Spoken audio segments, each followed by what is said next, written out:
Olá, paz! Tudo bem? Seja muito bem-vindo, seja muito bem-vinda. Se você não me conhece, eu me chamo Rosalira dos Santos e este é o canal Ame Sua Sensibilidade. Ele é um espaço para você que é uma pessoa altamente sensível encontrar informações sobre o traço e dicas para lidar melhor com a alta sensibilidade no seu dia a dia. Hoje é terça-feira e todas as terças-feiras é dia de papos e de dicas aqui no canal. E no vídeo de hoje eu gostaria de começar a responder as perguntas que me foram enviadas por vocês naquela postagem que eu fiz sobre o autocuidado. Eu perguntei quais eram as dúvidas que as pessoas tinham em relação ao autocuidado, paz, é claro. E eu fiz isso como parte da minha comemoração por ter finalmente lançado o meu segundo curso lá na plataforma da Udemy, que é o curso Autocuidado e Gestão de Energia para Introvertidos e Altamente Sensíveis. Então, neste vídeo, eu vou começar a responder as perguntas que eu recebi. Eu fiz um rápido resumo das perguntas, porque algumas detalhavam bastante a situação e eu penso que dessa maneira mais genérica, elas se tornam úteis não apenas à pessoa que fez a pergunta, como também a outras pessoas que possam ter uma dúvida igual ou semelhante, ok? Então, vamos lá. A primeira pergunta diz respeito a como manter a constância nos hábitos de autocuidado, como não começar e depois largar o autocuidado pelo caminho.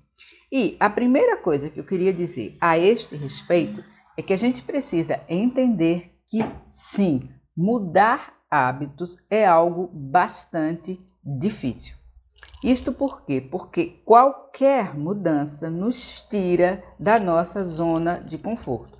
Então, existem, na verdade, mais de uma forças que tentam nos puxar para o modo, para o estilo de vida antigo ao qual a gente já estava acostumado.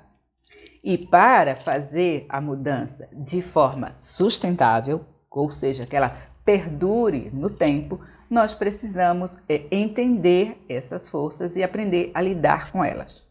Bom, e como que a gente faz isso?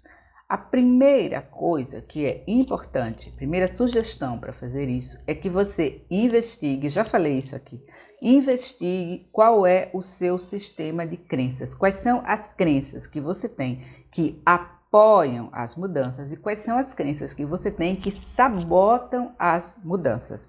Por exemplo, você pode achar que uma vida boa é uma vida hiperestimulante e que não estar sempre em movimento é coisa de gente fraca, ou pior ainda, de fracassados. Ou você pode achar que autocuidado é um bônus, é uma recompensa que você merece depois que você se desgastou até o limite extremo. Nessas situações, você, claro, não vai encontrar tempo ou não vai encontrar motivação para praticar o autocuidado. Um outro aspecto importante: você precisa priorizar as mudanças. Veja, não tente mudar todos os seus hábitos de uma só vez. A tendência é que você se perca neste esforço. Então, priorize as mudanças em função de dois fatores. Primeiro, qual é o impacto que isto pode ter no meu bem-estar? E segundo, como isso se encaixa no meu estilo de vida? Veja, autocuidado é diferente para cada pessoa. Vai ser diferente, por exemplo, para um casal que tem crianças pequenas. Vai ser diferente para alguém que trabalha durante o dia e estuda à noite. Vai ser diferente para uma pessoa que mora com a família. Vai ser diferente para alguém que vive sozinho. Enfim, é necessário que você priorize aquilo que você acredita que vai ter um impacto benéfico maior no seu bem-estar e, ao mesmo tempo, escolha aquilo que melhor se adapta ao seu estilo de vida. Outra coisa que é importante para você mudar hábitos: Avance devagar. Eu gosto de falar de PPPs, pequenos passos de paz. Ou seja, se, por exemplo, você pretende ir para a cama mais cedo, a cada dia você reduz, sei lá, 5 minutos ou 10 minutos. Algo que não lhe pareça um esforço hercúleo, algo que não lhe pareça um esforço tão grande. E vá aumentando este tempo, aos poucos, devagar. Com isso você vai conseguindo firmar aquele novo hábito. Quarta sugestão, que tem muito a ver com a anterior de ir devagar. Seja gentil. Ter recaídas e errar faz parte do processo de aprendizado de um novo hábito. Se toda vez que você se perceber recaindo nos hábitos antigos, você começar a se chicotear, puxa vida, mas você não tem jeito, que coisa, etc., a tendência é que você simplesmente desista, porque ninguém aguenta viver sobre essa pressão intensa. Se ao contrário você for gentil e disser, poxa, foi mesmo, né? Mas, como disse a Rosalira ou outras pessoas, isso faz parte do aprendizado, eu vou tentar de novo amanhã. A tendência é que aos poucos você consiga fazer essa mudança sem enfrentar toda essa tensão interna. Descubra as suas motivações. Isto é muito importante. Descubra as suas motivações para mudar e também as suas motivações para manter os hábitos antigos. Eu sugiro aos meus clientes que eles façam uma análise de perdas e de ganhos. O que é que eu perco mantendo os meus hábitos e o que é que eu ganho mantendo os meus hábitos? Vale o mesmo para a mudança. O que é que eu perco ao mudar os meus hábitos e o que é que eu ganho a mudar esses hábitos, tá? Vamos pegar o exemplo do ir para a cama mais cedo. Digamos que você tem o hábito de ir para a cama por volta das 11 da noite e ficar lá no seu celular, navegando nas redes sociais. O que é que você ganha com isso? Ai, Rosalira, mas eu não ganho nada, eu só perco. Errado. Se não houvesse um ganho, você não teria nenhuma dificuldade em largar este hábito. Então é importante que você faça essa reflexão. O que é que eu ganho navegando nas redes sociais até tarde? Eu ganho sentido de conexão com as pessoas, eu ganho sentido de me sentir informado ou informada, eu ganho sentido de comparar minha vida com a de alguém, enfim.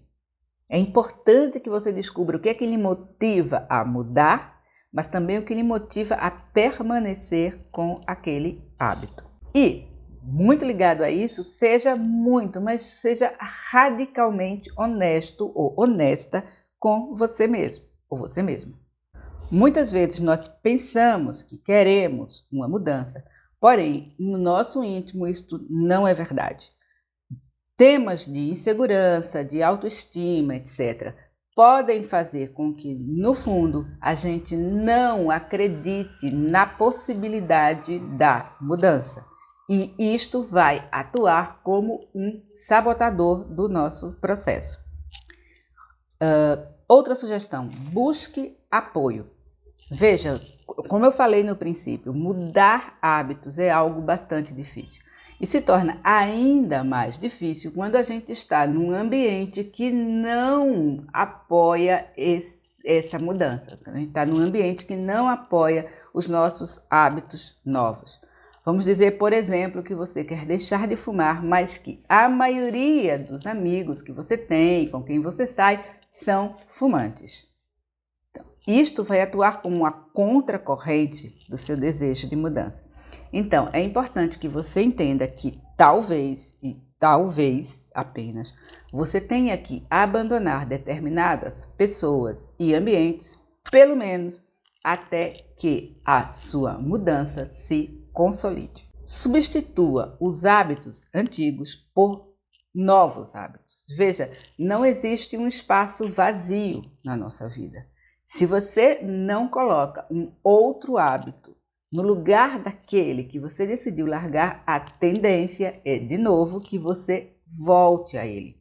Então, ainda um exemplo. Vamos dizer que você resolveu deixar de tomar tanto café porque já entendeu sobre o impacto da cafeína no sistema nervoso das pessoas altamente sensíveis.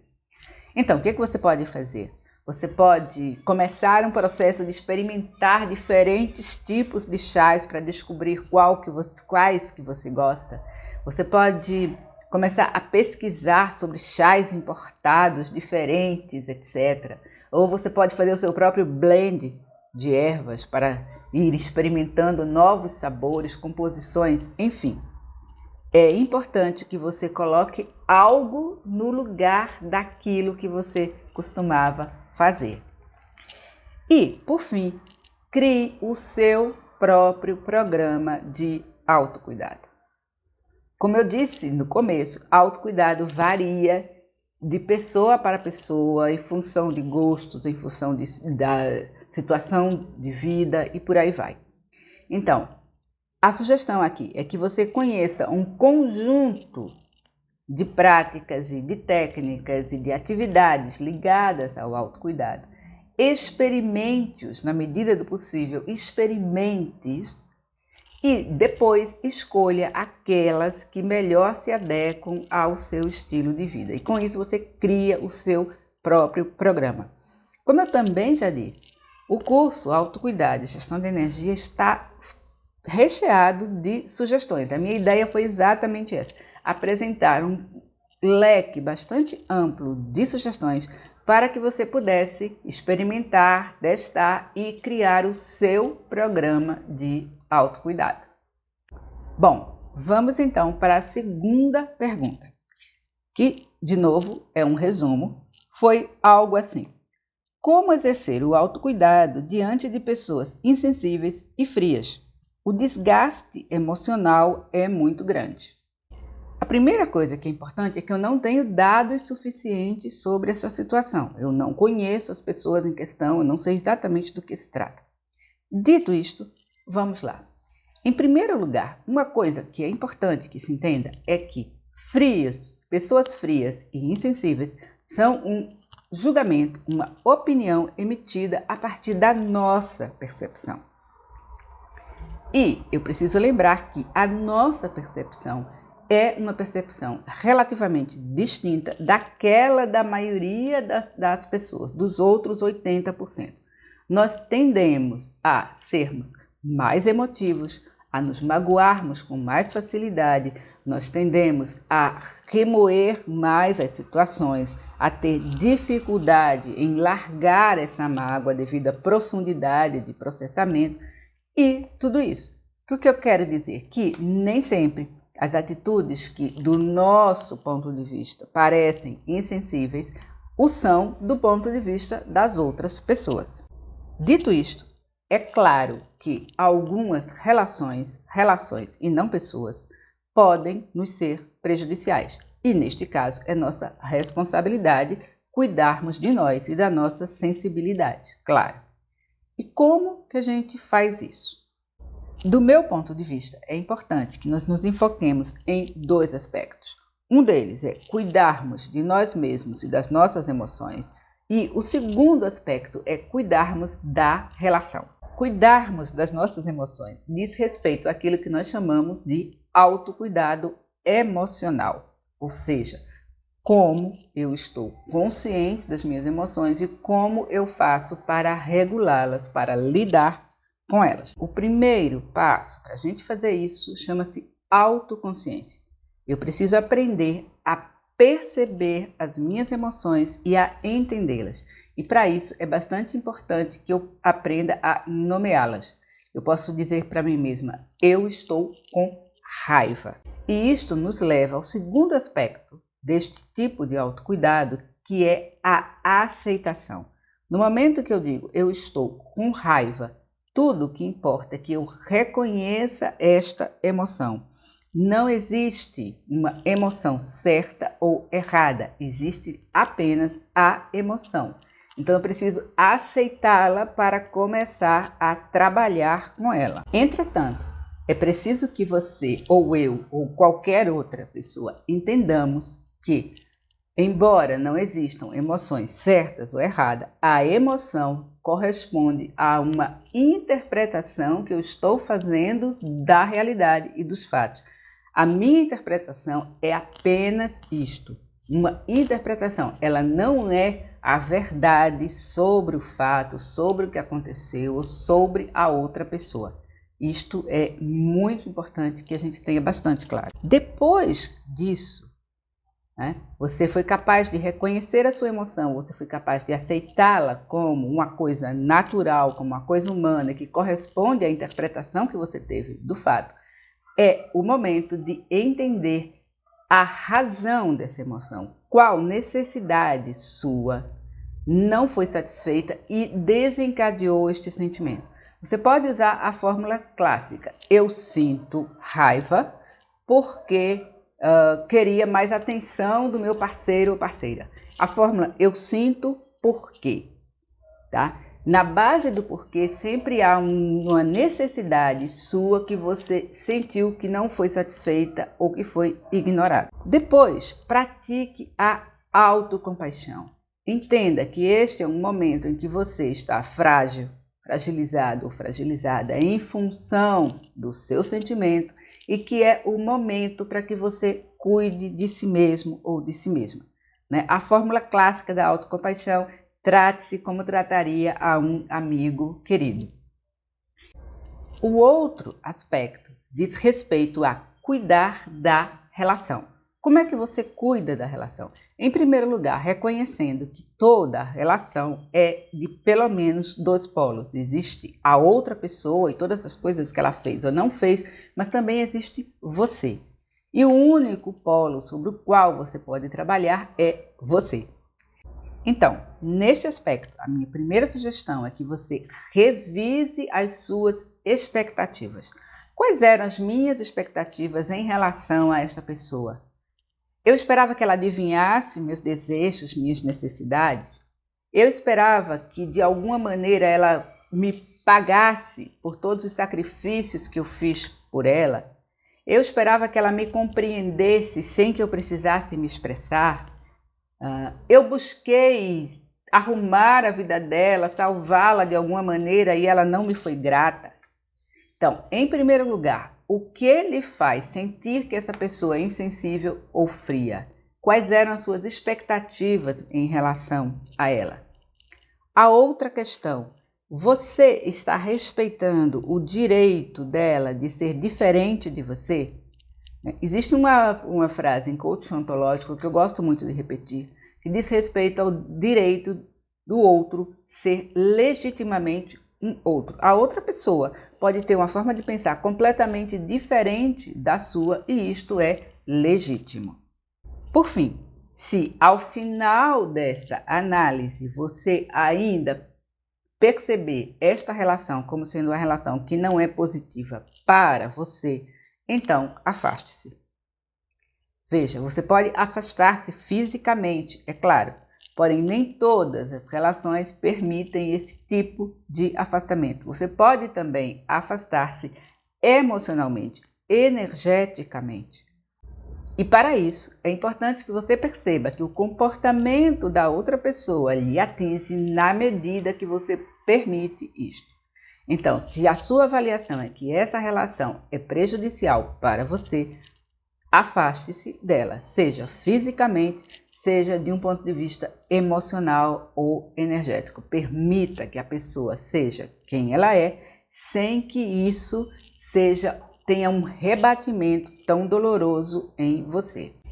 E por fim, a última pergunta que eu vou trabalhar neste vídeo é a seguinte: como podemos evitar o excesso de pensamento? Este é um tema relacionado ao autocuidado mental. O excesso de pensamento, ou o overthinking, como a gente chama, é algo que é bastante comum, nas pessoas altamente sensíveis. Eu ia dizer em todas as pessoas altamente sensíveis, eu não sei, mas sei que é bastante comum na maioria das pessoas altamente sensíveis. E por quê? Veja, a profundidade de processamento é uma daquelas 4 características essenciais do traço, ou seja, nós naturalmente pensamos muito sobre tudo. Isso no que diz respeito ao processamento que se dá de forma consciente. Existe também aquele que é inconsciente. mas nós conscientemente pensamos sobre tudo, pensamos na melhor solução, pensamos no que aconteceu, pensamos no que pode acontecer, enfim, nossa cabeça está sempre voltada para isso.